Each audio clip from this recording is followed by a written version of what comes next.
Wir sind auf der Suche nach einem neuen Zelt. Unser erstes Zelt hat uns bei unserer 20-monatigen Radreise von Salzburg bis Malaysia begleitet. Es hat eine Fuchsattacke mitgemacht und überlebt. Wir haben einige Nächte im starken Regen verbracht. Wir haben viel unter der heißen Wüstensonne vom Iran und Oman geschlafen.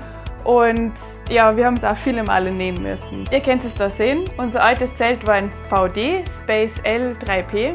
Den Link dazu gibt es unten in der Infobox. Nach 20 Monaten intensiver Nutzung müssen wir uns also schweren Herzens von unserem Zelt trennen. Weil man auf so einer langen Reise sehr viele Erfahrungen macht mit seinem mobilen Zuhause, entwickelt man mit der Zeit sehr hohe Ansprüche an das Zelt. Und wir wissen wirklich mittlerweile ganz genau, was wir wollen.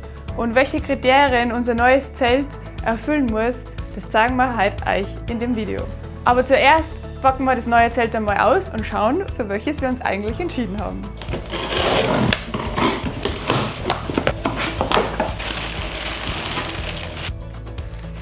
Geworden ist es das Nigor Guam 3.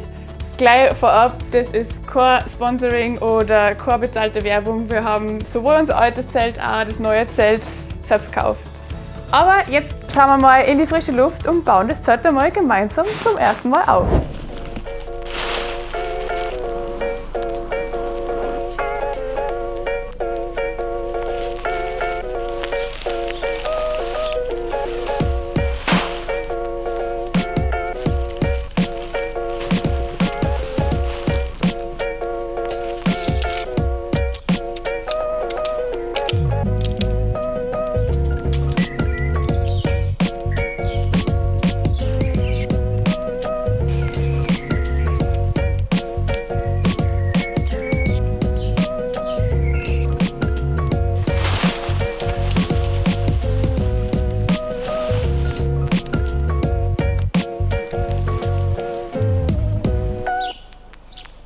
Ja, zugeben, der erste Aufbau war nicht ganz so reibungslos, wie das jetzt im Video zum Sehen war. Wir haben da ein bisschen getrickst mit dem Videoschnitt, aber das ist reine Übungssache. Ein paar Nächte in dem Zelt und der ganze Aufbau funktioniert wie im Schlaf.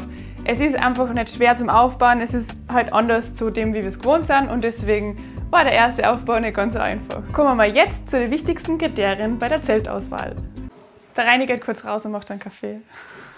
Ich gehe mal kurz raus und mache mal einen Kaffee. Unser Kriterium Nummer 1 ist das Gewicht gewesen. Unser altes VD-Zelt hat stolze 3,4 Kilo gewogen und das neue Guam 3 hat jetzt lediglich 2,4 Kilo. Genau, ein ganzes Kilo weniger. Jetzt werden Sie viel denken, ja klar, ein Kilo weniger, aber dafür ist das Zelt wahrscheinlich viel kleiner. Falsch gedacht. Und da kommen wir schon zu unserem Kriterium Nummer 2, und zwar die Maße der Liegefläche. Obwohl das Guam 3 ein ganzes Kilogramm leichter ist als unser altes Zelt, sind die Innenmaße um einiges größer. Vorher haben wir eine Liegefläche von 2,25 Meter gehabt, jetzt haben wir eine Liegefläche von 2,30 Meter. Für Personen, die so groß sind wie ich, sind die 5 cm einfach Gold wert. Auch die Breite der Liegefläche, die war eigentlich beim alten Zelt für uns völlig ausreichend mit 1,60 Meter. Jetzt haben wir 1,90 Meter, also wir haben da jetzt wirklich einen kleinen Palast. Kommen wir zu Kriterium Nummer 3, und zwar die Raumhöhe. Und die tragt ebenso wie die größere Grundfläche zu einem höheren Raumgefühl bei. Die Raumhöhe von dem Nigor Guam 3 ist um ganze 10 cm höher. Also vorher beim VD haben wir 1 Meter Raumhöhe gehabt, jetzt haben wir 1,10 Meter.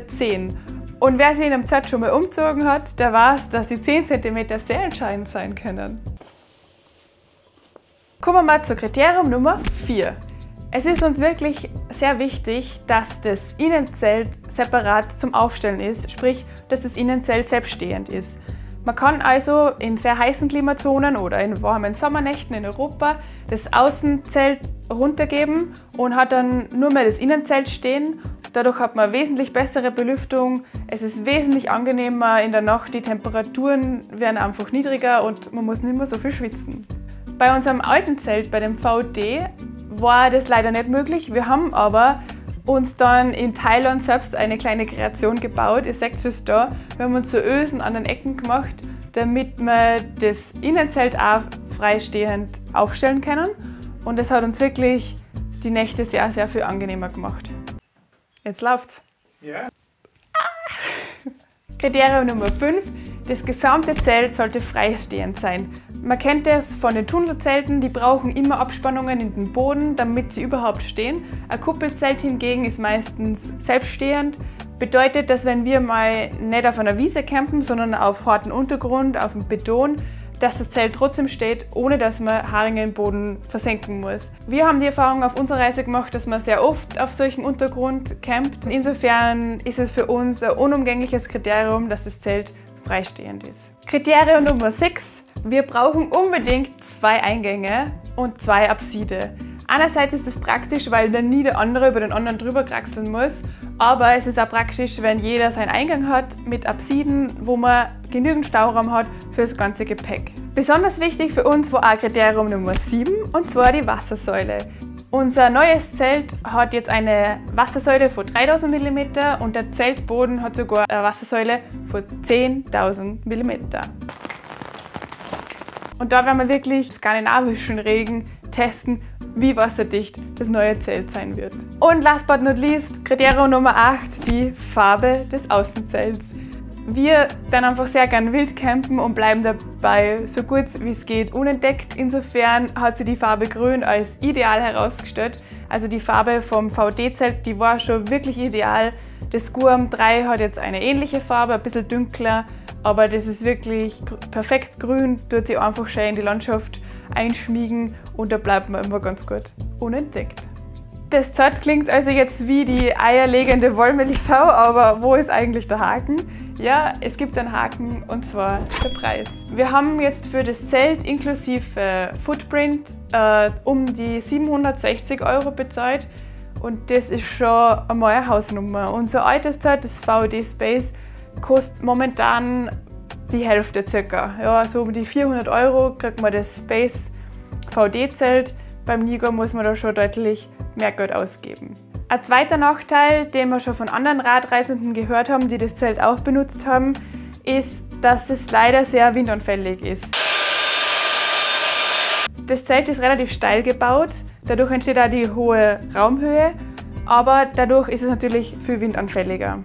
Wir werden schauen, wie das in Skandinavien, wo ja bekanntlich der Wind sehr stark ist, wie es sich da verhält. Wir werden das Zelt auf unserer zweiten Radweltreise, die wir im Juni starten, intensiv testen, und nach einigen Monaten Gebrauch wird es ein Update zum Zelt geben. Die Links zu beiden Zelten, zu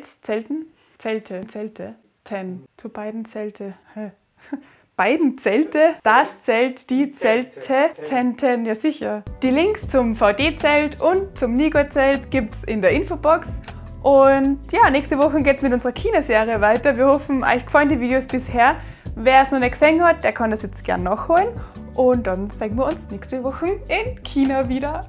Ciao!